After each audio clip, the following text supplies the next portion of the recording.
typical constituency mention of be in the past. You could try baby if mention of account. You share CC Ninama. We run one of the most efficient and peaceful parliamentary primaries party now. They down cost baby 18 managing. This fast forward presidential primaries the same thing. Approach now the core say baby be transparent, be fair. Ama obi an say dwuma aye yan eso. We and through we came at a very difficult time. Sad time now you free COVID emo aba ama hoche dodo na no akoso ewiase afa na bebre na Russia Ukraine war so insane bebre onti near wa bem but na pressure wa ban so okay na hardship wa ban so nti ye 2024 elections no wo hwe committee a tia Professor Michael Kwe eda no a omo report omo de buy no emehu say ahocha na wo mem ha no it also affected us in our elections. Okay. If you say now as many as about 60 countries now buying no motiso nyina no near to aba etuomo. Ofa baby to say UK now Conservative Party lose elections. Yes. Now US are the same thing. South Africa same thing. So many countries. Today says our global hardship no any recession affected many countries. Tina Ghana any exception. Especially government in power. Government in power. Tina nyina ya dia futia your party no. Then apart from that so na esebi da Ghana say party bia no oba bema 8 years obekọ ama different party there aba your nkofo ha almost have mentality no say omo de heavy 8 years bi omo sesa abai osana bi o ma dwen twene nkofo bo so a omo feel so okay abana e bi ana nipa kra say na obi tena cha after some time na no kra there afuno asema enya asem kra no say abana nipa na koye bibia ke first time kra ka nipa nkan asem but enam sa no man so nti ne nkofo de ebufu ana ya partner na issues kakra wo ho kasa mentimo ho ase elbebre so wo ho ebra ekoye presidential primaries no wie no na November 2023 less than almost a year to the general election it be a reconciliation who some na ne constituency bi ha issues occurred tina adwuma no emode then me personally bia me ka say in fact enya general secretary o member but general secretary a wakọ unasa akwanhia tuna so akọ amanu pae me yes every say nkum wo hwe 92 ba na wo hwe yiraje ni boatin me am of adambotwe wo hwe no hinto Sir John kwabena Japan me am nya John Board obi enu ha ne term wakọ 3 by elections and now the akwatia be kan 4 by elections na we general secretary within 3 years one piece miensa efrim na so call by election you call ekumawu if you kumawu e ba send off if you are send off ejuso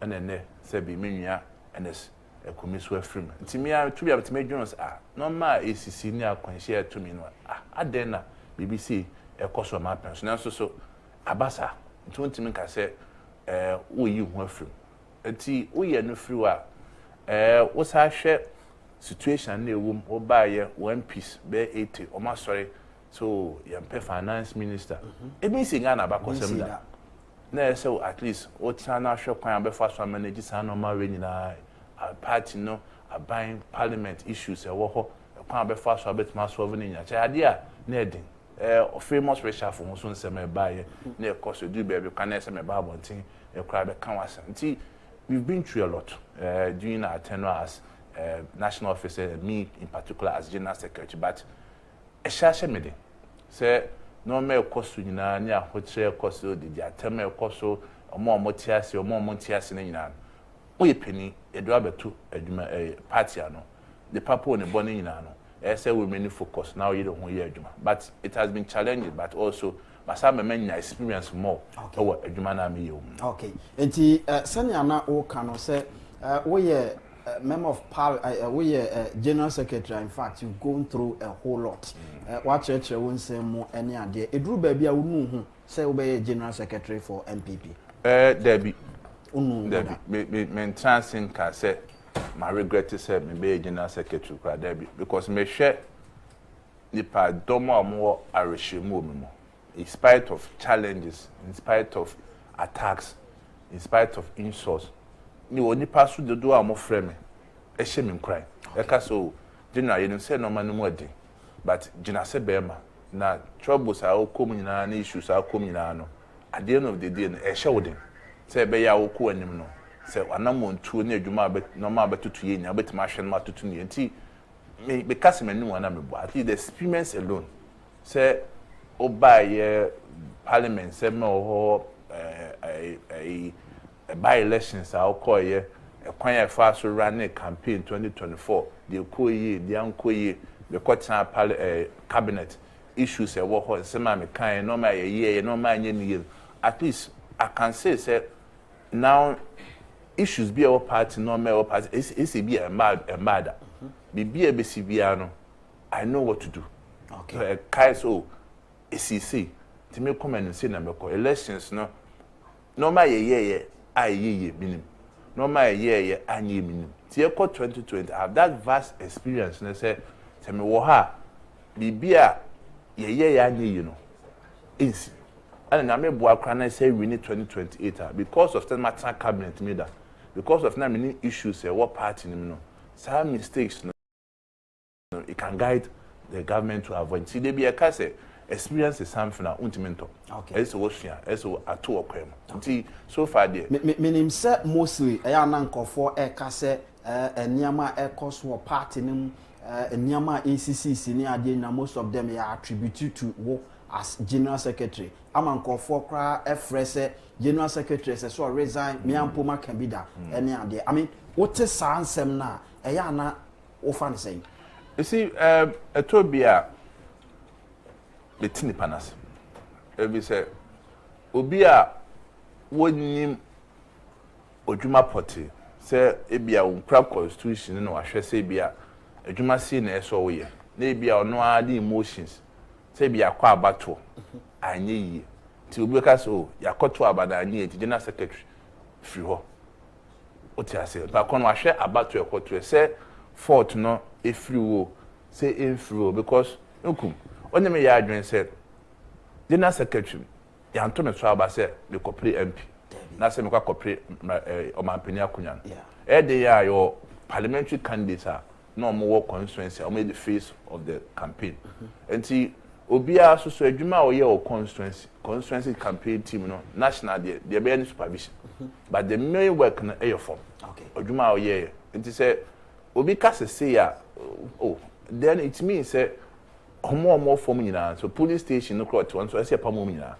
say pam constituency fo nyina say pam obi ato yes I be mistake okay e bi your madwuma na so e no me toto party no me to aban no enye nipa ba ko say bi research na ho kire ba mam no if general secretary or say bi e bia adwuma bia na secretary me ye ponto adwuma bia sikasem ye ntimi anye wie no we general secretary obetima sesan until last time obi eya o kanam say ma me buso asemo ti yemfa ne say ka kodua nya general secretary ana ka ye wa ka election defeat no ka obetima ye hu bibi kwesa me busa afọ na ohwe na so da me jetum say wo si me say until ka election results na ekoye no ka wo no say normal challenges e to aban no issues ekoye no to we general secretary then abetima ai akonsha bi wa eto esi and to so biem Osha party constitution is very clear. Okay. There are several times the pebi akas we akasa say I don't know general secretary won suspend no and now we yes ya wontimi nya hwe na ademu you week mustro the pana Osha NPP constitution depending on the pakon the DB or party. Okay. Say we polling station officer that's why electoral area officer that's why ordinary member na we bibia ye fe bibi petition say obi di petition bra party pin for say inkum akoka nsem say akoya adi say the party pin for munhwe na montwena so say petition ni embaya untimi fa ompe enka say me suspend nipa no okay etoso biem say nipa no ye regional officer no a regional chairman then so a member of NEC na assemble her you have to petition the party which obviously will come to me then what they are calling national council for them to take a decision and refer the person to disciplinary committee that say oya judge na bia wonam na obi akowia de no wo hu no na say obi adi owu no wo hu no o abonten untimi nka say me judge nti o kodam ifiase say prosecutor na afa asem no amba court a untimi nka ho hwe ana say back imi kra national council ene general secretary nkwa wadwuma wo no sebi obetima kire wadwen e ba se eto aba wo vote baako enti wo kire wadwen wie na dodo na aka se nifa ene ekọ but wo nim se nifa na ekọ ne enye but wo pebenku a untimi gya bonten ka se me de me ko meet no me se yenko benkum ana party for so mo ko nifa then it means say article 3 constitution asema can say it's a duty of a member to publicly uphold the decision of party no what breach and they told me income babontina me kasa me kasa in my capacity as just general secretary or madwin na maker me be kasa as chief spokesperson for the party the ACL committee na meeting na omu wi a ne dia research wa no general secretary ko kan say say neka we are general secretary ko kan say a national council we are ko kan say the high decision making body called delegate conference we are general secretary no ko kan wase on that note no obi bebu say talking about say to dan for say we are can say nke so suspending no so we say amo ofo say a petition mo ansana motimi aye bibi e de afa ho no mami musa say nansen na yehu say yewura kwame bafo abronye akeka nsem bi afa eye osofopani Duncan Williams ho I know yehu say obi ambe petition mo but me hu say party ma ba bonten ma ba be ka ho asem enti eno na nkofo ka say odi kan di dimpenfo bi atem omoye I mean key members of your party eno de man fa bibi ama bonten enti edu ba bi sa na nkofo hu say mu ye yiyimu bi e wo baabi. You see, the question is, Yentia baby Gina as a political party. And then, Osha platform do a war party no more. Presidential prime is now consultant. Ama pinche war party. And now, one say, oh, you're a candidate for Akokasi. You're a Bamian call for Akokasi. Say, you quite a Brian Swab account, then call for Akokasi. Now, we penny beyond. Now, one measure the mood of your followers. No one share situation or party in what they say. Now, the Akuma, Ekasia, one shall be say party. Share income. Yes, sir. There have been several times, sir, party call for a kabibi. Income, or Casa Simsi. A dear Chiano, na abeta fro. Na abeta so nko for kwa say no. Then now you found. Ebia nkum wo de na kind is different from the abet kind. But people see say wakasa de wakasa. What you say? Okay. And then people have become so emotional and to some extent irrational. Say baby a wujina no and or they assess it ade ekoso. There have been several times before abom within na abronye osu bempa oni nkofo bi to bi a kasa o kasa bi ne mu odu ne mu ehye no ye de ba neck. Okay. Edu baby at the national council then you refer home. There's difference between internal contest. Okay. Say if any feel crown no more kontokwa we fear we are musisi. But say the moment I bet say fifi akwa bonten there. And they now all say feel. Okofan tokwa kese na. And I be feel no. Enti no me kosu nyina no. They be am catch enko for say situation in 1992, 96, empo 2004 any assembly enyepe. Okay. Because 92 inko na social media be any ho. Na Facebook, WhatsApp be any ho. Empo even 2016 na enye hini et say na assembly wo. Sure. And then obitime tenafi na TikTok, say Twitter, say Debiano, no attention, no a casamato. As some more Canadian national crane so, and then you credit. But Obi Kofa, one who said Naso or so, saying Naso non swat to us there, can was him. And I make catch your income, baby, I'm meeting no man me who. I am my 7 years. Sure. Young Kofobu or her, your opponent a bomb pa. Said the piano, almost to jungle party. Among cancer ma, a division, Baba party, me dear before Baba party. And a presidential prime is now so that's. And see, 10 piano before said, Obe take a decision. The timing is very important. 2014, 2015. Your presidential prime is here. Exactly. That time, no my course is saying no. Nibi wo hopa. Na prapriye dede national contest ne conform shishen kofochi a super party for penifo na. But at that time there was calm in the party. Okay. Penifo no body party nation. O man shada nye gidi say ya suspend way, you way, ya pam way free. It's not because at that time na social media and share that NJ form said the na form tin seven spread this until they be about. Any your 1 point, but still now you don't have to panic. As I say, a brave na drew a sa normal way no ekoso. One share in your attempt to instill discipline, say, oh, ma suspend unkum, ma suspend we no, ube we no, unya be suspend ubi our party no. Tinipa bi wo ha, wo ya no afre na badem. He, jo ye na nye.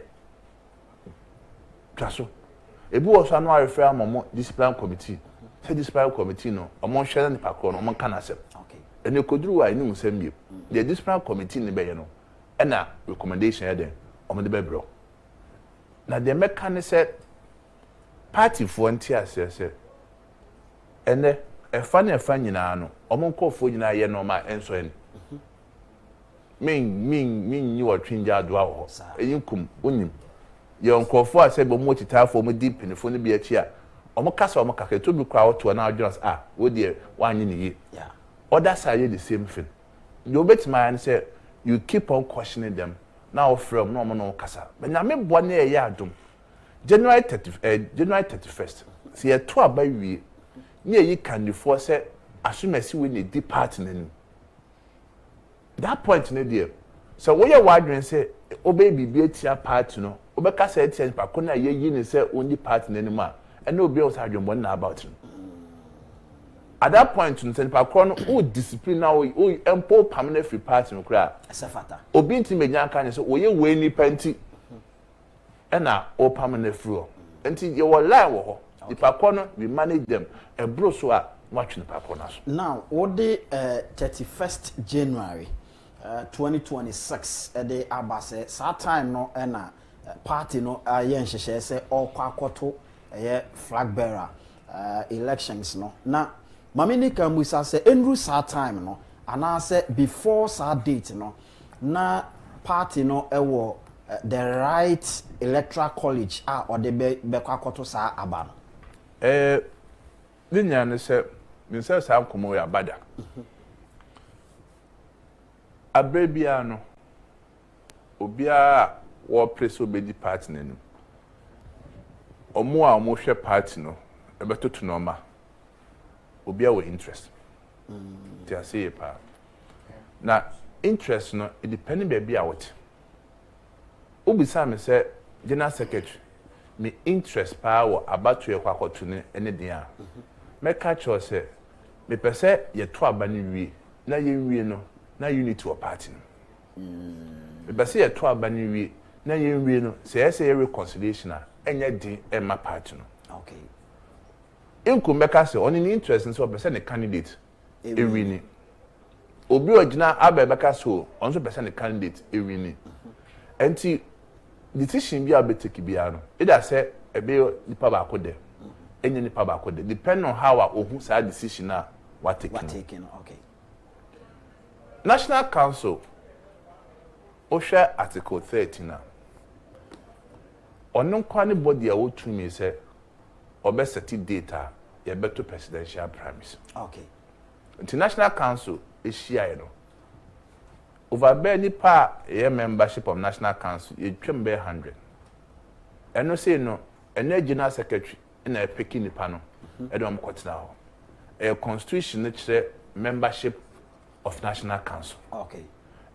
Regional chairpersons for Kahon, MPs 20 Kahon, former general secretary, former national chairman Munina almost Kahon, national officers Ina Eso Kahon, chairman council of elders Kahon, diaspora branch no representative Kahon. Tikushia, Adreno, Ube chair Adrin, Ube Kasi. They do join the Becano. Say, senior Pesio Kono. It becomes the decision of National Council. You may be happy, you may not be happy. But see, I dare to say, yeah, party, yeah, they can be member, yeah, the party constitution, be yeah, money there. So far as I go forward, say 2 minutes chroma there, International Council trans numbers okay. January 31st, and yento presidential prime minister. Me do to me say, question and call for can I say okay. Does it mean say you be 2 polling station na say that no ye no nyina wie ansana January 31st no ya to na say ye to no first ansana ya ba ya chi aba be to polling station no foforo and then this hand come no top down any bottom up no discussion by ya enkofo be see ye hu be dane sa no man the question is say dynamics in 2092 ban sam na enyepe nkum say we are leader of a party now say we are party pioneer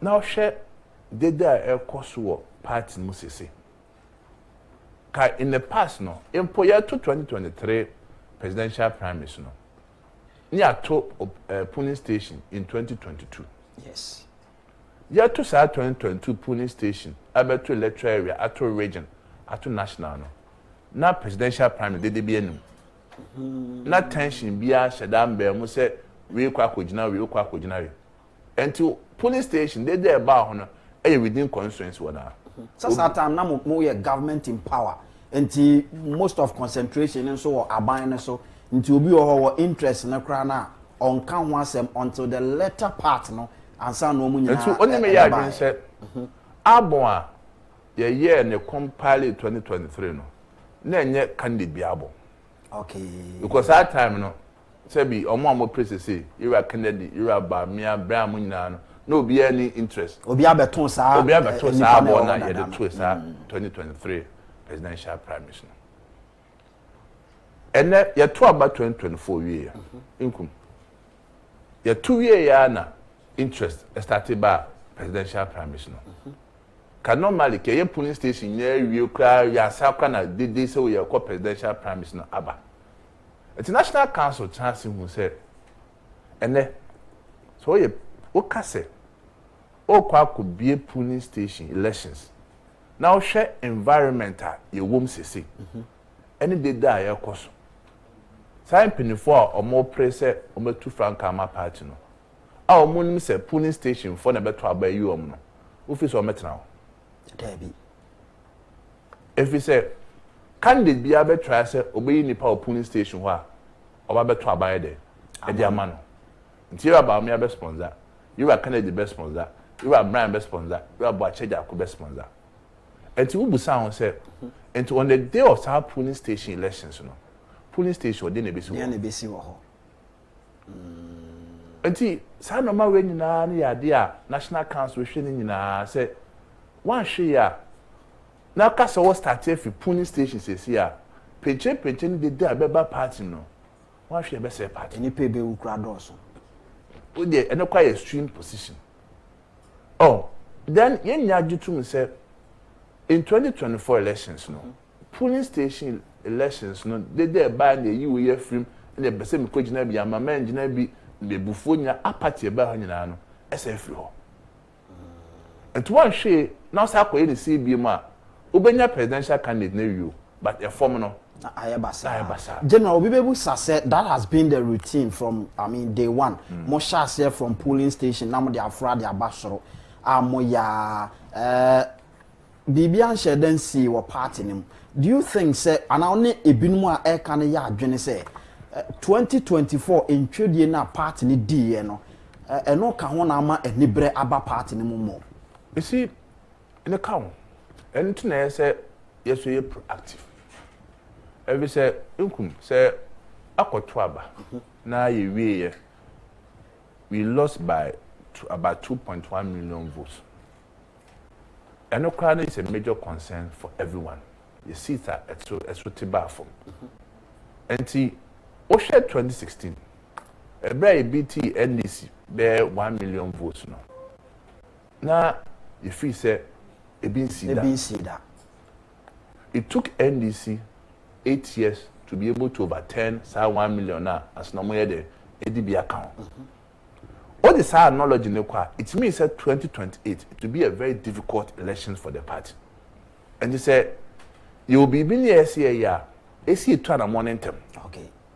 And one of the reasons is that National Council settled on January 31st, and they said, can ordinarily no, Quebec to presidential and Quebec to be a bear next year, towards end of next year, be a November or December. Now I had 24 months to the general elections. Okay. But party well you soon now margin yes no. What case we try akope sa brena. Na time ben na bet ma be start ya say reconciliation. Na be call round yen call for before o man to aba and yen call for bibi ntino. You need so much time to work. To be a ubedi nkuni bia January 31st bia ye to we have more than 2 years to campaign. To in fact so better to normal crowd party no cry ye ne sa normal no better to normal ye reconciliation be call baby ese o konkofo mo buofu businessmen fo bia no mo di echi o man ye no it takes time and second na be 2027 na dey aba then two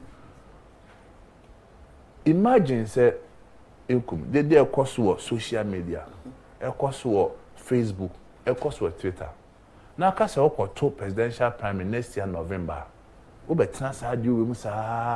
next year November, what will happen to the party? So it is never the fact, Sanya, and for air can say, Mopese Moyan in Tem, na moto free a sro said a bear, Nipa obewin no abeye CCCC nanako, women pel, women pel, women pel, and yes, Anna, there be, but no yardrin say it's one of the disadvantages of tier 2 and 10. Okay. Because Bibiano won't mean 100%. And of course, you're to the United the first year, Ibenya flag bearer of the party. There's a possibility to say, because we have a flag bearer, ABI and call for be using the thing, or be a no quality marker say, when I'm meeting now in Ejuma, when I'm meeting near Juma. But I'll be very surprised. Say in 24 more place on the 2 franc Kama party no. Whoever wins will go that route. Then if I can only na so person will win the 2028 elections. Okay. Because income so person will win the 2028 elections then you will need everybody on board. Okay. Because okay say what win untimi income enye adwuma na opekodua income ni chita for no. Me work akra. Onya do for. So it means say onya nko 2028 no kra no. What you soon call for our battle. Enti adria call for ka. But I doubt say in 24 more play. Now yenya brace be 2028 elections no. Obi be gina aka say ebia we na mepe no na we na mepe no. Say ka wo hwema. Ye be kwa battle. I should be one of the first people America say mepe. Okay. Because said the worker possibility no ebi ekunya flag but America say general secretary cry there mepe no. But I'm looking at the bigger picture. I'm not thinking about myself as general secretary say me per se ye to me so aba wi ansa na ekoi presidential say be ya wontimi e metata me but no me say me dream me nko am ho na me hwe dede ekoso party nim na me ka say ye tena wa masa dede ne mentimo ase akoso to next year be November ye wonya Ghana fo akono bi. Okay. Ene nko ni me ya adwuna enoma boni a ndc aban we ye nyina no yentimi nka wasem NPP because if you enjoy it efendue say o kakakra inkuma so support no woto e ka asem foforo Albert ABS or car seven crown. ABS toward the interest here. Who leads the party?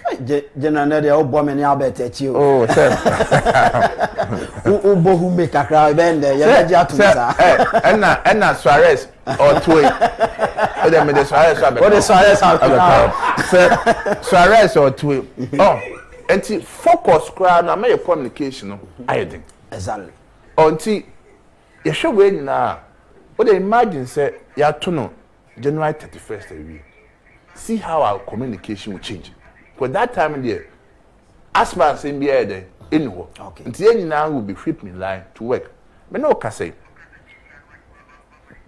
Party communication as part of reviewing our communication because inside there higher 2024. Yeah, be area. The association say it will set up committees. Yeah, tour. I don't call for more parliament. You don't call for no mere former CEOs, former ministers. You don't call for no mere communicators. A basi be a health once a month. You say uncle food in a becca sama party. Exactly. A bad education and uncle food in a becca sam. A heading that tour. Nemo and call for Naka, I won't becca health and my mile. Or my campaign managers. I'm an aspirant A, aspirant B. And it's a Wadini and Yadina Kaisa or Mother Chance, and yes, Edumano. My attention has been divided. The emergency are two in every name as uncle food in our communication will be very stronger. And see, you come so more be our function in Timu said, me make us as General Secretary, ABR, BBA Cosuno, ye ya favor nipa ba kubia, nasi nipa nubi. O sini payama. Me can't or feed you so, or net to her. Say, more be our function in Timu said, me ya denabma income, nasa me ya Suarez. Adia no see ye now fees a what say now sitting a boa and a woman what say I can say be a boa. But it no one who are drinking a media made the party's interest in here. A man for someone no mubusa and say Osha a bit to say 2023. To be honest, say as General Secretary Walbe Kano Kra, everybody saw say the hand of the government was directly behind one particular person, happy obia the CEOs, whoever, or government official, no, could be one candidate echi. And Tinkofofo said, Ebiana Sadiano, Motanawa me chirejua, a bear day so bet me aye, in in terms so that still no sa or show no ebewo, I'm yet me a raping for in line. See, Edikai, party in Yabe. Okay. The CEO opposition. Obeka say am obi anya obia ana wodin so the NPP pa obetima hu say yonkofobia bia first no more candidate A so many will be o ma ba candidate B okay and you say yonkofobia so no more candidate B so ma candidate A and obi na show mo there be nipa na atase wo say baby eduru me free say asumasi na odi party nanuma ebeboaye okay and this idea ne de obia preference woye. Even 2023 now, can was seminar. As General Secretary, Obi no timi frame catch me say, Ebi Amindi asumesi and aso bintiachi. Okaya, me babonti me ka say, me sa presidential promise ne okono. Me support Obia. Okay. Wa be wini bia no. Ona be di partner. Ama me kwa confeder ka say, our advise national officers, regional officers and constituency officers say Obia stay away. Sure. No Obia remaining neutral because okoyi wani ko di Obi achi.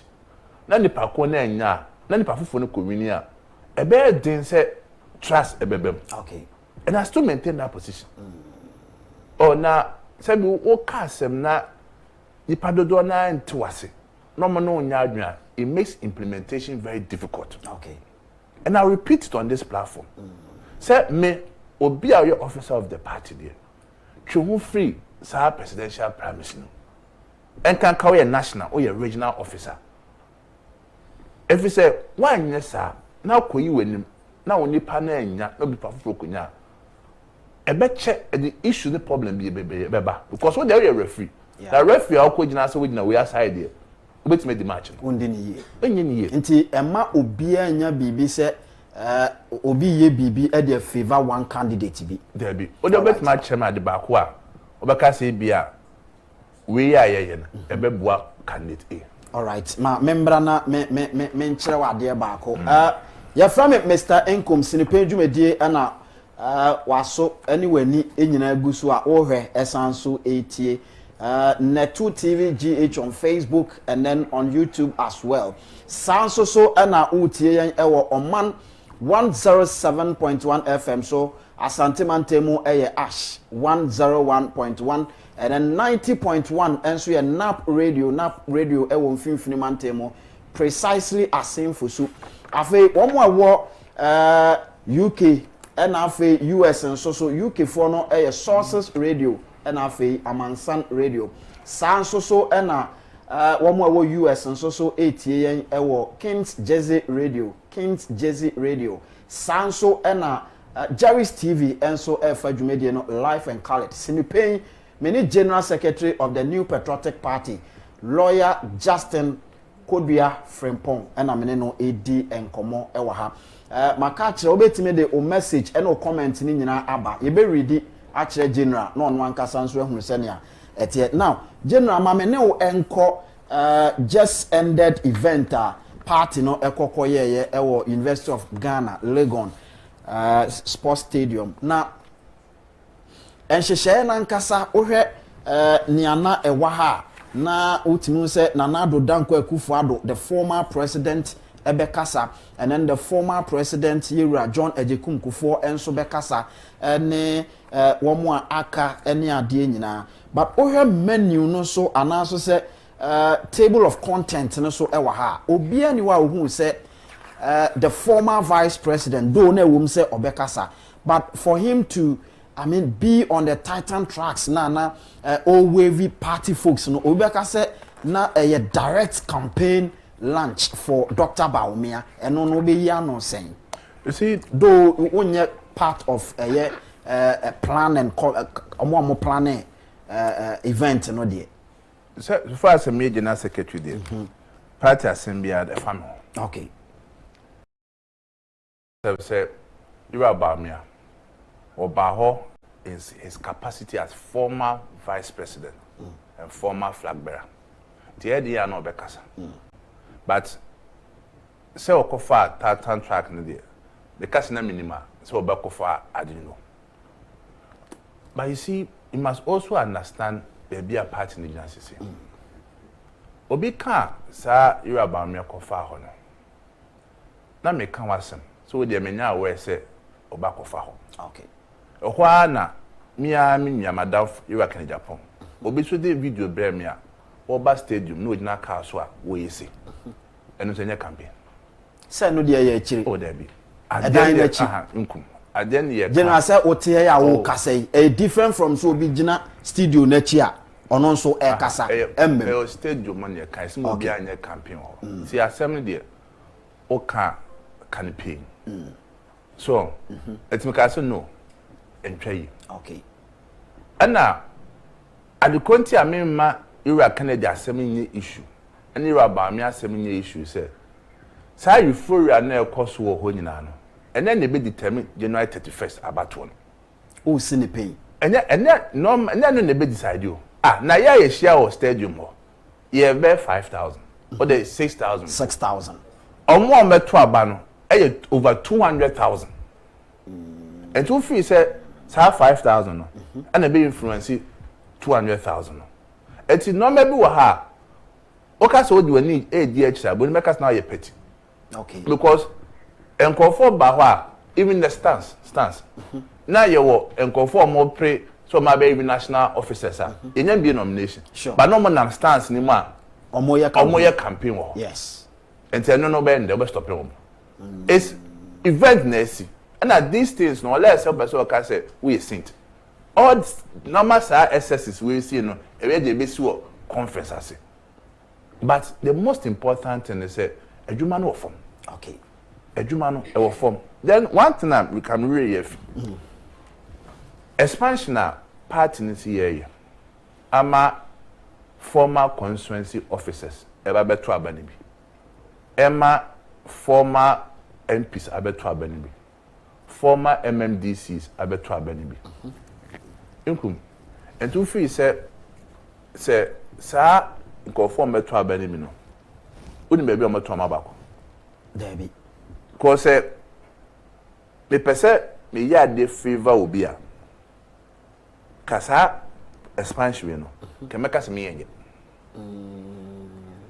I'm just telling you say the reason why I say party interest in yeshe because obi a 92 no constituency officer obi a 96 2004 unim nadwe Debi. obi a former MMDC kofo ye akofo apenso unim nadwe Debi. obi a former MP 96 ebe nyina no unim madwe former branch executives diaspora UK US Germany no nyina no tama ye take part no ebi 92 no unim omo Debi. Enti it will be difficult for someone to say electoral college na arbon no is for a particular person.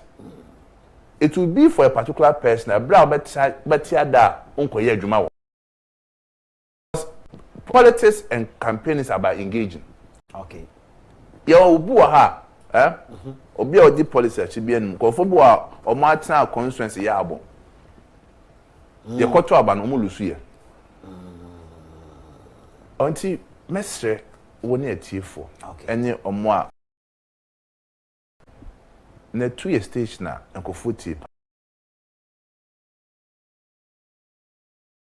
ane elections na ekoso no ana eya se ayonkofa no medu a na keda party no bi antem NPP NPP win elections 2016 yan kashe krade o man FM na 2 Ash FM na station na academy na bai eya mo ena adwuma mo ye Yoga of a Kwamna Kwat na kupon fa ne currency.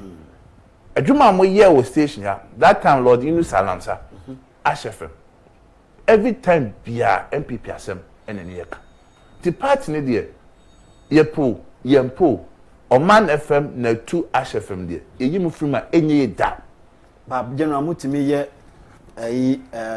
event na nsenya mbe frefre media houses but na Ken City out of the list. My catch room. Say, I don't want to see that thing going forward. Say, untimi nka say bia oni nkumu asem issue do ahanti. Program a party program no. Oso wey in frame. It is wrong. Timini communication director for nakasa. And me aso ma po bia me se won hwe. Say program bia anya make sure say Ken City for na 2 Oman FM Ash FM e kan ho.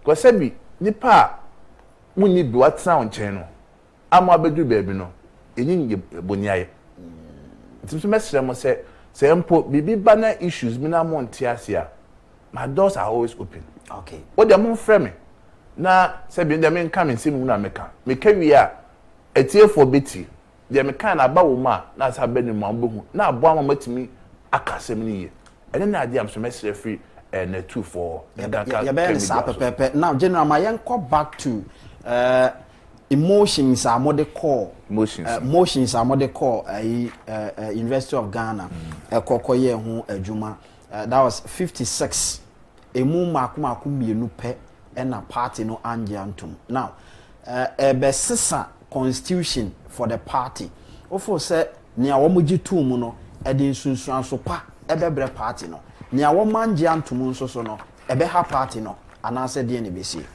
motions mienu na o manje antum exactly first one ye 17 na 17 no nye pese issue bi or bonica say lord mischief bi or pese cure na ene say on see a 2 polling station aba constituency for the supervisory polling station elections maybe arranging the rep alcohol exactly na problem ye hu ni say baby wo ha enam say constituency for no ebe call elections and a polling station for no ebe to aba more monti conflict of interest ewo ho enti sa proposal eba na say sa dia ene yema regional party ni mum a mo ni direct relationship in the polling station for no enko hwe sa polling station abato no so say be a conflict of interest ember then so ye koye no na meka NPP the beat of our democracy ye koye no conference on Munjin too. And unfortunately for region form, constituency forcing the doors. Exactly. And Zebi, only to make a clear crown, no, over Jeffrey in Sama, one tiasim, and Sama almost shoot tea, sir, emotion it down. And now that 154. Yeah. Any about say youth bracket, no, you did 340, and they about 35. And you say the first time on make a national council, the catches with the emfa. But now almost all of the proposals at the aba. The chinchina is some of the back confirm ye can was him. What share we ask me na say youth bracket ILO for United Nations 15 to 24 years. Exactly. And the youth. And now Africa Union cry quite them 35. 35. Until now on per se a year naka a year line with the we are best practice international. But say Ghana politics no different. Or we share this in 4 years or more a Pablo youth organizer or could be 50 years. Yeah. Or not say be we could share no one year or we try for so. Until the and it's a quiet conference I there. And the Antum said there be a man maintain the 40 na then other motions are omoji 2 me key ones are me the pa and the boo have me personally and I'm sure say you make sure say because Inya is based on experience say now. Yeah. This marriage committee adwuma moya. Na the small about videos, my fa kunyos na men cancel be. Na me boanche end of this might be nominations for presidential primaries. Okay. Na NPP ade bi a friend mafia. Eye de pa. Sa mafia ne fa bi nkwan disi force. Ke de mu 50% kwa kwan disi force a ka de bi ebedi nkunim. Samre uboti se bi nomination abeti se suspending crofo. Enen ko bi hwe se asumasiwe won tuma me candidate. Nti asemi ko anya asemi kra ye sha suspend no. Enti sa motion 2 a de aba no. The motion 2 ne can say ya amend article 37. Okay. 37 no at least say it for better say the kafa suspension ho ewo ho. O say me potomi amasa me da battery. 37 article 371. A member may be suspended from membership of the party or holding any office in the party pending an inquiry into his or her conduct by a disciplinary committee. The China say, "We NPP ni na party no penifo who say bia why bibia enye enti answer kwa be disciplinary committee no umutimi ka say atwa asensen answer kwa na ti wase no nipa de bi digina so e de ye normal emboa." Okay. Enti obu wa ha ya suspend no nanso on call disciplinary committee. And the constitution no kwa say wasem kwa disciplinary committee a cha be between 14 21 days. Yes, it me can in the floor. Bobu ha ya suspending na e kwa even 6 months. E be kwa 1 year. Etene ofidie so meka party ni baba bia ya suspendo. A wasem no enko disciplinary committee. Disciplinary committee entrance ka wasem mbuaye no suspension ye twem. Se party ni babia enne bia a form that is constituency omo hu ne se waye niema bia enso omo ani enti oma suspending na before say emmaye na yen hwehwe mu nti eni nyina so bia eni da so bia because say emra na say within 14 21 I say what me ka asem no enti what me kan che so suspend obi na e ko 3 months 6 months ni entra asem no so that means if I can now suspend no adwemboni nti na we suspending no but general before 2024 elections me who say o kan sembi e wo baby with regards to party maybe a suspending that is Aguna West o kan say ye suspend obi a ye from constituency it is ye from constituency na say omo aso ya na ka say ambassador e ma ya nhwehwe omo nsemu anwi ansana eni nyina so a na che say omotumi no a mo dia suspend e bi no mre bi atwem mo dia from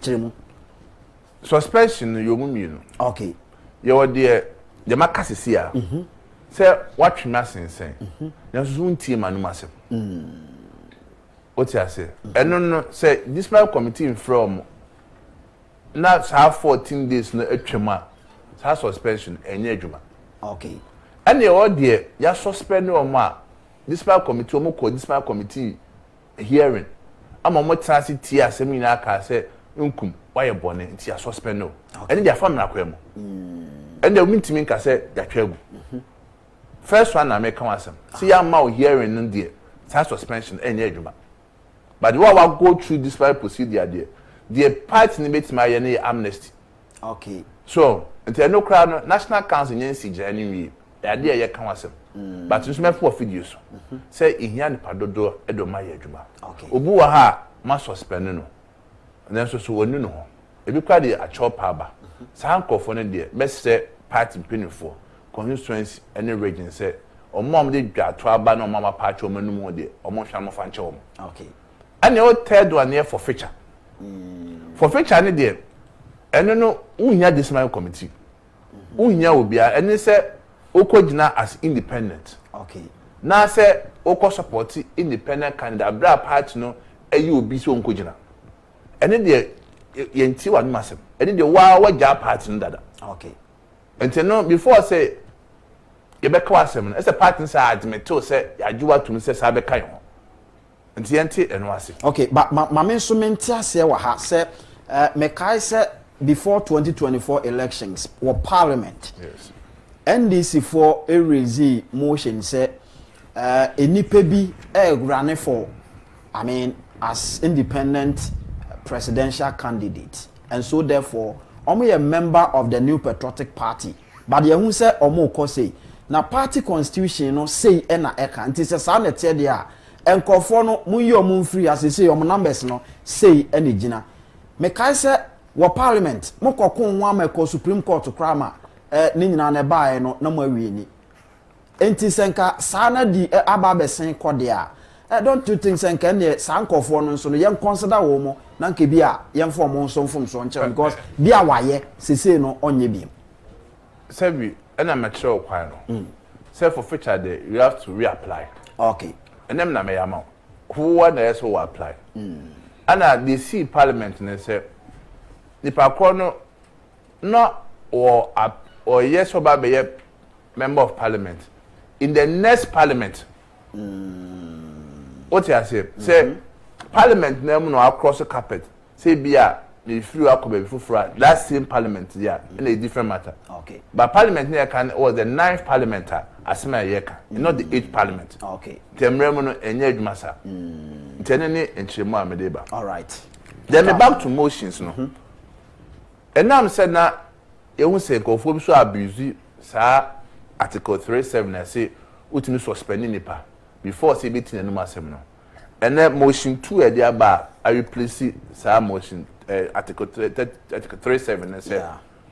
To me say you betru be asensan no say constituency executive committee ni say to me no okay but rather disciplinary committee ni mom and o to me say I say you be prima facie case say okumu be say murder yeah yenyan ka asem ni wi na so court ni ka asem a okay the mood ko murder the emotion say the enfa nko to abakukum okay nka asem ni wi o ti ase and depend on case a be ba disciplinary committee no mutimi ka asem ya ba enim de eso say de wakunya no yayi edu atwen asensen say to me ni de say no motion 2 ni che say disciplinary committee pe ne betimi asa no okay then we are in free it's a polling station ya expand at the court 7 exactly so from 5 no kebenya kebe expand akọ dodo na in fact amendment committee kwa don ka almost kebenya ka 1 man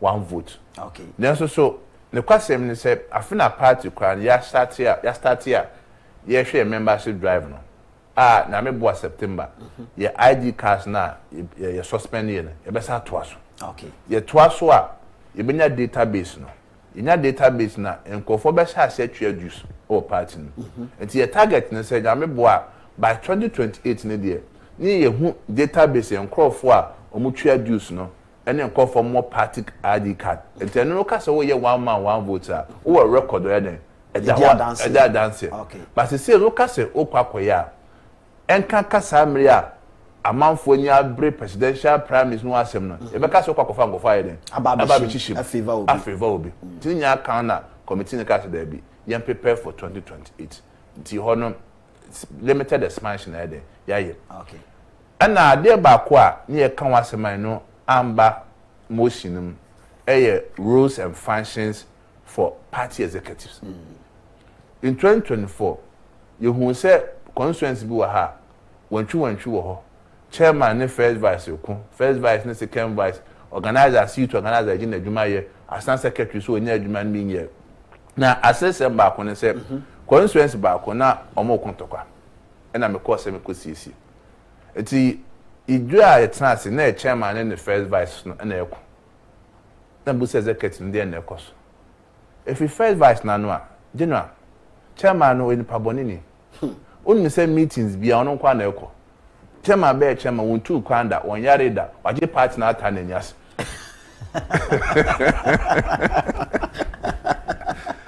engum asema metu careful kan ekosiesie no say chairman yare da won tu kwanda meeting kwa ono kwa na ekwo ama first vice mbuofu wow so mo madwuma ne mi say ka chairman yare kakra on tu kan kakra na ka ono nso di chairman ne bisa but a serious issue across executives no na hardware enti yedi shemo say ka yen define obia officer of the party bia your roles your functions okay say be ya basa ne chine bia NC account very very important but any committee ne trans no committee ne ka say imagine say ofa electoral area adwuma mbe say o ma ye 5 before bia de we na so ye oba constituency pa be 21 obi adwuma so ye oba region adwuma so ye oba national oba wie book no constitutional kase enti do mo kan ne say ye rely on article 18 okay article 18 say there may be separate rules and regulations of the party to supplement the provision of this constitution enti yet me find you but yenye another rules and regulations are eno ye be hwe eno ye aside the constitution no na edie use enti me share officers of the party say mo hu wo ma na seche no enche ye beti tima o me start aye sa rules and regulations ama officers so bia ye koyen no obi a be hu adwuma ya den eso ye okay nko say you free wa baby a esa ye hu adwuma ya me de say party ni si su dua say ye koyenim no the leader of the party is the national chairman. National chairman. Yes. Okay. Tell so see wa abemo, see ni abemo. Party ne brain ya penny other party ne no chairman. Chairman. Eno ne boama sa o ye say wa abemo as president ne wo ho, say wa parliamentary presidential candidate no leader ne sa no man e ma confusion e ba say page party na ho odin na party na ho odin timi gina. Okay. And after the chairman so the be chair campaign meetings na.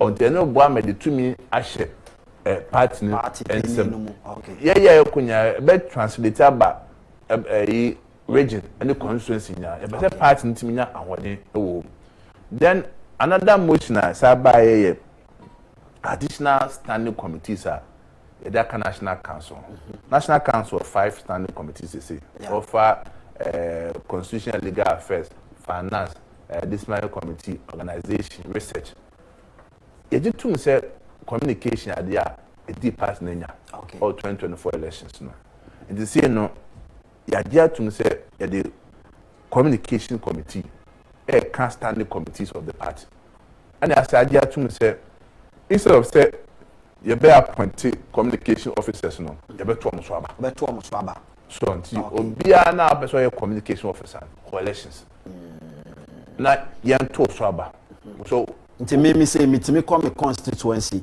Achimansa district say me pese me ye communication officer for the party yes me kona ye to me so aba na me wini a me wini me na me ye meduma because I don't know baby wo ha ye hu say enkofo bi wo kwa munye communicators na so bi wo ha na chairman bia collections no wini also inkuno di mechi boaboa me nti ade ama me pe baby ye de financial on a silver platter but ebu a communication ko wonte ase ye ntene nka poda ntene nya na party na hwe seka say research election dey fine ye be by appointment by communication dey ye to so aba na kromane party for na who say assumes we there yetinenka obetima ye adwuma na side communication committee abeka ho okay the board chairman for the party's communication committee on be hwe ekwan be dane the communication strategy de be ko nyina so ya de akasa amendment no we ye ni fuwa then electoral affairs committee and also sa mo hwe about say party elections ni elections ni anso so ya be kai standing committee ho a and so be hwe na ya de adwuma then political strategy and policy committee and so ya de NPP ya ideology philosophy and that's say be twan be elections as a friend na be manifesto abena kasembi ya ne nya adwen ese nyanko form metenase a almost my responded at within record time now then most and also equally important security and intelligence committee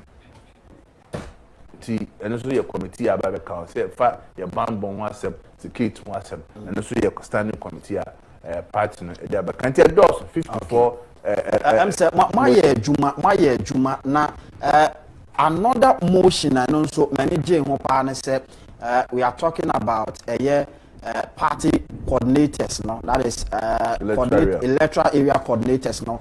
Now instead of nipa bako ebeko no, why in the committee? Very very important.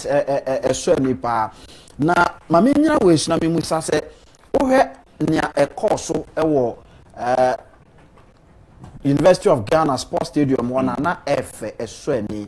Though we were expecting see be hu na do danko Akufo-Addo ene Yura John Ejekum Kufuor ye hu omo ewo but me nim say say because of technology I high you I mean some quite be Google Meet be and something of that sort would have happened but ye hu ne sa and a videos are mo boy and so ye hu say it was too old and I mean not a hard drink kakra and no we are not saying mama started free electoral area dey na kind okay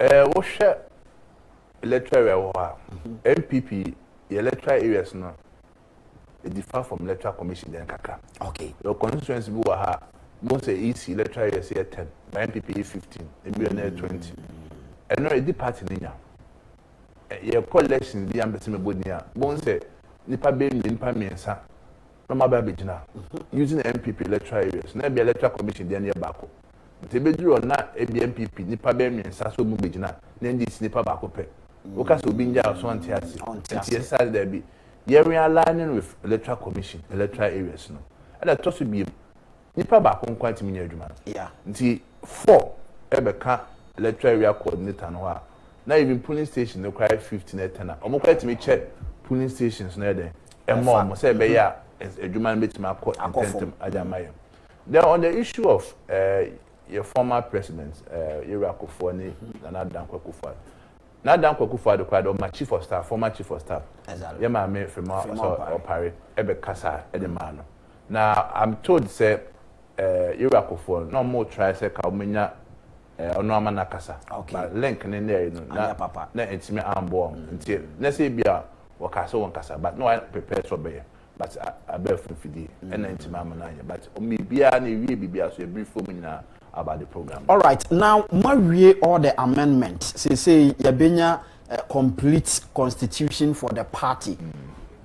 Enipa ewo form a omubu afu a omofo say party no edidi ja wo mu emre bi atwem ene ade general kwan be na mo fa so aka omakoma atom yem ama constitution ya mo de aba sese no omo beje agina so aye adwuma ama party na san ba back to power edi kind nkumese isisi fi yansa sebi one ma ofi anya akono obi amsa no ma NDC for eye omo a mmomure nse do mu hu ne ti hu ne nan na 2024 campaign omo ye LGBTQ hu asem si e ba ye de 2 months no ye be pass bill no na ka LGBTQ na NDC fu dwane sa di levia enama driver for seka for ebro Ghana ho ahokyere wom NPP ta akunya no so 8 years ya fa levy bia so vodum so etimi bon modern ama dum so ni ni ho NDC for by opposite say di levy eno hwe galamsey a ha ekoso mem ha me say galamsey akɔ in the last 6 months no e NPP 8 years no who see the pay me say e NPP 8 years to the extent so mu ade kra o ma pani constituency kwa ni krom o mu to galamsey wo o ma pani Muhammad ni constituency be bi ofiri kro o mu to galamsey wo what northern region savannah bole bamboy ni krom o mu to galamsey wo enti sa problems na ekɔ so nyina no Ghana for show na so almost say hwe NPP said there be na ye enti wo tia de na moyi na dede wo party no say na me boa na etimi siesie bi awi a na ye united na start say ye kasa with one voice ama for because NPP for money abre na yes anko form because adwuma a mo ye no ye mo to aso akebe kwela ni then party for a no mo nya buofu ebi do buofu a bi so man koto aba e sha say fi polling station obi wo ha obeso ko gina polling station elections ni aka kire ne so forms na bi no ho e be dada ne sa obi wo ha ya ka kire se be to aba ne Sunday obedu wo Sunday so ya tunu me da wo ya so ya mafia se dada it say bufu ne nyina ya de wo ho shekofo bufu Aguna West ABC so enti ya kase na me boa na ewie presidential na e ba be polling station na hyehyɛ de beba no inkum obie no obetima deny obi sɛ o ma ne nkonya polling station mafia tactics ni nyina be enya adwuma ye memma kwam obi a opese okogina polling station bi akogina emre de beto sɛ bi obi wo ha so polling station executive o constituency bi onto abakra wo edu kwasa polling station wo kra wo General say no there say dey nkamo na masoso so ama na ba wo because me binum a constituency bi omo ye MPs e wo ho omo nto aba wo ho da but on a silver platter party say we are near the neko no de naba omo nyina ADMP enti enu nti na amasa de na so it is good someone who said yes no man said no ma hwegu a na ho hihye ti sa no man nyina ye hu a ye toto ye se de eto chi man ko fo bufu nyina no ese resolve okay because what me address apathy no na yen kofo nyina rehyiemu say afedie ya ma me kwan bi bisuma kwa kogina because say first no say na make obi abeye party adwuma imagine 92 say na party no wi Ghana ahokyere wa no bitimi nya kokodo say me abeye NPP chairman ba abeye NPP constituency secretary nkofo tomaja pade de boa party no obi abeye MP opposition nyina be 20-30 years no it's what be former party could take a decision your friend be this is nkofo a mu free party ni mu nyina ya mama kunya se o meto presidential primary say ni gi abo mo so no obi aye de me ne former chairman constituency chairman be kasa de na o ye na nyaje nti afedo won say party na de akam say akofo no kwa no ate ada say no o ba be ye party adwuma ti kakra sa o mo ate ada na ebufuo ena o mo a sebi no mo pe bibia free aban no obo businessman bi o so pe contract bi aye nya hwa ni wanya bi anya sankofo ni nyina no ye kasa ni normal ye be ye ni hihye be nyina ma mo se o sebi normal bi aye ye anye yi no na me boa na e ba 2028 ya sesa okay so nti sa adwuma ne de ye be ye eni tina ye nyina ye bom pa se ye betima to bi antem eti said the make no 31st by 31st July ye be presidential primaries no the open nomination we are and she be beba okay na and she beba no the dikan ye say within 1 month no forms bo obi a pese oji forms ni bia pese oji na bia no e mama akonya na it's a special college no bi general hon so na say me yem hyehye me kakra say mu bie nomination ya ya tweti say be fa forms a mo be ne dey nhum general say wa o pese obegina as presidential candidate NPP no say o hwe ho say wa di kan ya analysis o check hu ye pa say be bia ya duru no obetime department ni na 2 say oboa ho na oba because one in ne we o pese o di party ni ma say one na no otimi obi out mobilize resources okay or because NPP party kese ti opposition they be call elections and to one na inkum na say otimi ka say oh mo boa ma mednya metima up resources my partner ye adwuma and that's all be na ye ka say party mu na sa bebre e wo ho nti wa be bia na free no national council in taking decision but expect say filing fees and nomination fee boss ase wo be ma wo kwakọ ware oba ese wo kari ubotom hu se oba ne bisa wega obetima atwa so obetimi e di party nanim enye wo boa wan hu se betima enya yen ka so sika yeah but say we mobilize resources a show strength yeah and no capability so betima boa okay now what my year adwuma nti omunyina na yade e behwe sa adwuma ne nyina ti vetting bekoso vetting koso at the elections committee o mehwa manage sa no manyina me say the memo be ma constituency for region 4 say enam expansion na e koso nti former executives ni nyina won compile obia omodin omomotiase na on picture nyina no enfambra ni enfanka abone o fortunately enough no 2023 abone o okay wa original presidential primaries bia no you should have a copy okay nti eno no eda ho ti de be kai additional ones a e ba be ka ho nti obetimi anya de compare how they compare e de ahwe ye wie ni nyina kra ye be ye voter revision okay o je be hwa won se obia no din na was ni din wo mu pepepe yenyi obi adin free mu yen fo obi din bi free mu because elections there the pakọ no okono nse register no se bi fun so bi enu ha okokra no wanya kra obeti ase dan se obeka se e bia ye kọ obi din enim e obi din aba be hjem obi ewu no akoto aba ne bi ene sa no ma ne nya ade enya ade be so kra wo ya penso tina me bua na ewie ni nyina ewie a na ye koto aba no January 31st wi a yeah, about starting polling station. Okay. And to be cast a top down and top down, sir. Said there are two polling stations now. Constitution is clear. So two polling stations we are. We call electoral area. No, I could say. You baba back. You baba three boys a polling station now. And send a baby national elections now. All right. So General, on that note, no, mamim bisa this quick question. Say, what the crata babo intention say obia Oshia party ma.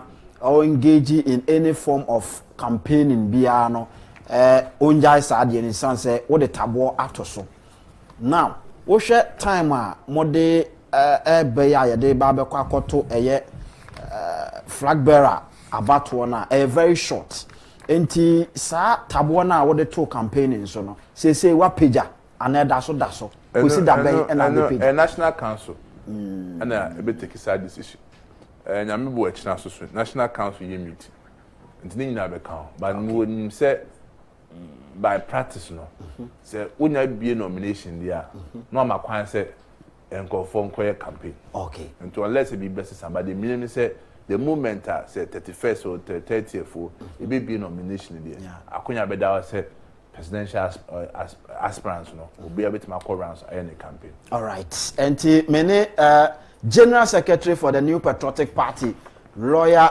Justin Kodua Frimpong, and I'm no AD and Komo. He said, I am a very, very good friend. And General Meboa.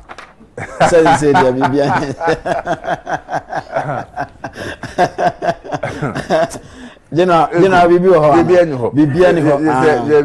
Bibiano. Yes, your fear chabu funu biano. And politics who need permanent enemies. And one oh, we are some no. Unya kwanu obi nsin ya ebia ntanta beba by the moment anu be hia no oh dipa ko kwa se da medwen fa no kwa se won te sawo ti de bia me ka se politics no me eno obi nku okay because in dipa ko na wo ye otanfo chamba be wadanfo wan hwe wadanfo kwa be otanfo sa dinkum boni bi en ho general na akasa no ma menko studio B na fei messages ahodo a aba no edoso papa yenkan bi na fa general nkasa wa hai wa obia ne a owoka enso so no ontie na supermesan say he is the chief administrator for the New Patriotic Party nti yenko sabato we afi aye krado ya wode messages no wode eba obapa etisen Mr. Inkum nyame ado me ho ye pa. Bibia de ye won. Bibia da. General se oba na wo sresre sa. Don say messages na ya na ehunu ebo no wu meni nyina wa na wo kan. Enso na ehunu na wo sresre sa. Ya ehunu na me se na de mawu. Oya kan ni nyame nyi bi furu. Ya mo baba so kan. Do mo ye me so kan ni nyina wa ha. No. It is Sabata, over to you. Okay, internet them the YouTube so esa shasi biom. A champion Kwame say good afternoon Mr. Inkum, watching you live from the Wu Equiapem. Honorable Kennedy Kwame Japan is our next president of Ghana, Marcelo Payne. Grant George say please send all these videos to the supporters of Honorable Ken and to all TV stations. God bless you all. You do all where videos Honorable Ken videos now no more play on TV before me pay starting. Okay. I know who asem na okano. Said Opoku say good afternoon father Sinupen you do all. Kwame Owusu say I love your outfit today. You look super sharp. Great stuff. Where Mr. Unkumodia say General Eba. General ba e won say na awamia. Ti say me de to form awan ha. Why no one can we defeat you? Aye. Simple boy say good day. I'm happy that finally JFK has come to Net2 TV. My question to him is, does he know what some NPP and some Ghanaians think about his conduct as party secretary? Fairness is the game. Obidia or the Ebayen. Ebenezer Dia say, whoever introduced Sinupen program is so smart. Honorable Kennedy is going to be the Ghanaians' next president. Come 2029, Sinupen. Friends of Ken City Media say, we are seriously connected and we will do what we can to bring Honorable Kennedy a Japan. Hashtag no Ken, no power. Solomon say Ken is the next president of Ghana. Anochi Abankwa say hashtag change is coming now. Honorable Ken is going to change the face of the presidency. Mananama say Sinupen greetings from New Jersey, successfully connected. And also so Ewa has saying, Yamami Winnie Champon say good afternoon my children and granddaughter. How are you doing? Hope all is well by God's grace. Mr. Inkum, only your outfit, son. I won't forget you. I will send you egg money for your birthday. Love you, peace. And now na me ko hon tene ya sini pe ya chiro. Auntie uma me say na de. Ai, wa sini pe. Anthony Ofori say Inkum please. Kennedy A. Japan should start getting his communicators in all the police stations to regional areas to send a message to the people before it's too late. This is what NDC did to succeed. Obi Edianono Solomon Amankwa say Ken. Teddy Jones say please ask Justin Kodia if he can hold the Bible and swear if NPP has treated Honorable Kennedy A. Japan fairly. No one is asking him to support Ken. He just has to be fair. Obi Edianono nti. Okay. Steve Time say NDC never learn. Albert Ofori say let's Ken be Ken. And no so what say. Some year media say God bless you Sinupen with Mr. Inkum and his brother. Emmanuel Esha say Mr. Inkum tell Albert that no matter how bad NDC is, if they bring Baumia, we will still see NDC better option than NPP. Wasini paying ewa hasi. Asari Nanaya say, who say man no day, man day, Papa. Kennedy is the one who Ghana need at their companies into help Ghana. Okay, ni bro for no on sini biumu emame. Nanaya say Ghanaians didn't have any other choice but to vote for NDC because the NPP refused to listen to bring the preferred candidates. Kwesi Isaac say, let's Ken be Ken. Abinadeda say, is it not the same thing you guys are doing by removing those not supporting your favorite candidates' names from the album? Obisuso Abinadeda no. Amos Kwacha say, we don't like the top to down approach. It will destroy the party. Please let the elders should listen to the ground people. Emmanuel Eshan say the excuse was not about Russia, Ukraine, but rather indiscipline. Stop imposing Baumia on us. Ama New York one say a lot of places at the north had 0 votes during the 2024 elections, but those places have delegates. You want the same delegates to go and vote and choose another flag bearer? Meanwhile, they didn't vote for us at the national. Osei was to say, I'm strongly connected. No Ken, no votes. Frank Ado say, let Ken be Ken. Abnadida say, JFK, why did the executives give Baumia the chance to walk around the stadium after his speech on Saturday? And them say, watch it, Dadanti. Who he has to be Yanobim. What he can't teach him Dadanti. Okay. Anthony Ofori say, early selection for flag bearer or presidential candidate is the right decision to make. The people, the opposition, foreign people will respect the party and its leader. Ampo for back officer, welcome home JFK. Nanaya say, why do you issue letter that no one should campaign, but you went abroad to support another candidate who was seen campaigning? And also so Ewa has say, Stephen Boache say no Ken, no votes. Inti mame fa mienu bi so Ewa WhatsApp emfa enka ho na yenko yenim.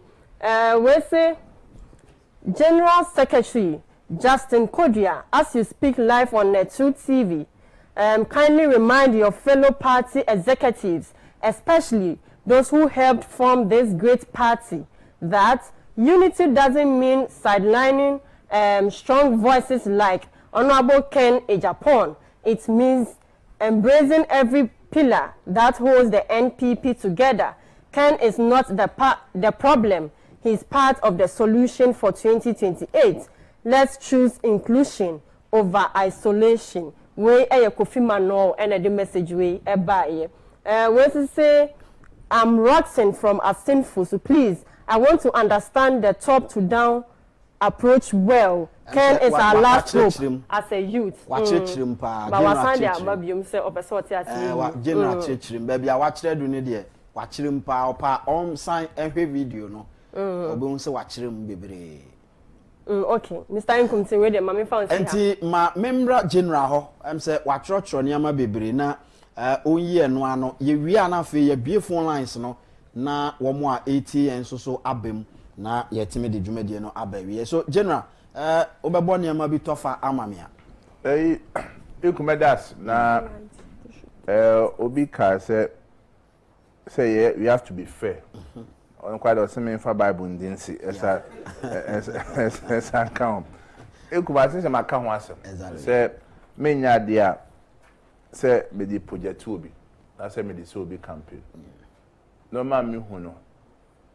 Ene say me ya dia beboa party no.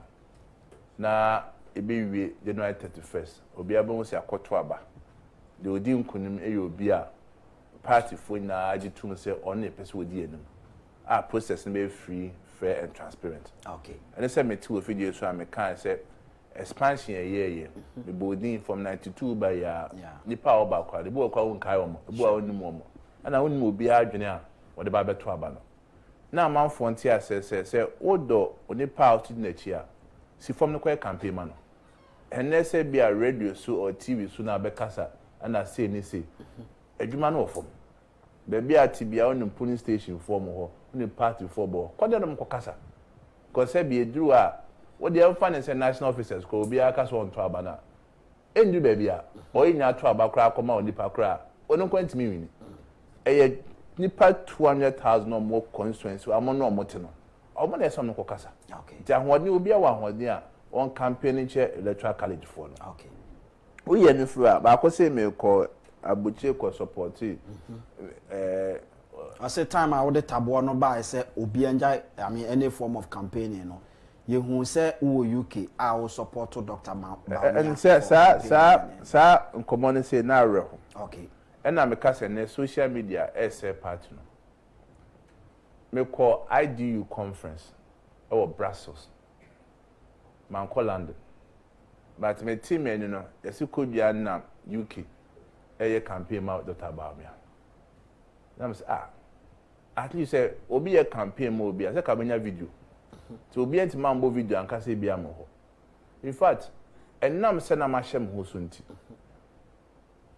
me am fa KLM because that day na ye ko etu kwan nyina no na ebi be fa British service be fa KLM me fa KLM na e ko dru Brussels ye we program na no na me sa call Holland na penny bi a obo me ete party no afrim okay e ma me ko chia sa penny no me wie na sa ba Ghana afide so woni nam UK which is not even true this and seminar and for can be share that say ye be cast me gumpini fo mfi e be cast me nya no kre na e da to obi so tipatcho wa send message no man ko UK bi anko ye campaign me ne Dr. Baumia bi entu kwan ensa anko ba bia in any case you see inkum say ye duru ba bi ne tie ase say e ye busu antokwa okay en che say ye atamfo JH Mensa yankopon fa na currency na konta ni euro akofo na so duru ba mu ka so ba ko gina a contest ni bi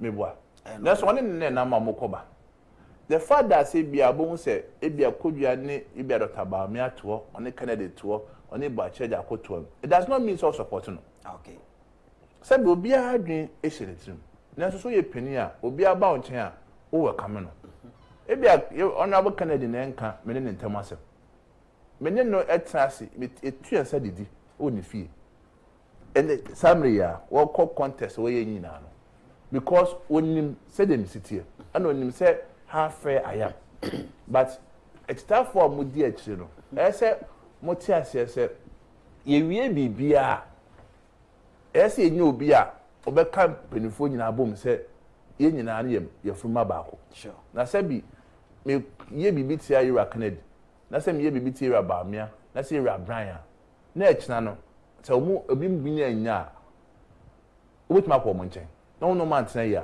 a bedin etimi no said them city no me no obi anam but eduru ha e bia nipa metuno adwuma ba ma no kwa no na nya obi a wadwere won because e nyina ye hwe se ye bedin kunim 2028 elections no said your word dwene said them mesome dwene no 2 million ye hwehwe okay nti am bo na eduru ha obi abecha na adwuma but no obi an function ntinu se we ye bibi di abo nipa ba akofo because intimacy all right enti eno Yera Justin Kodua Frempong, General Secretary for the New Patriotic Party, JFK, and Akasa no.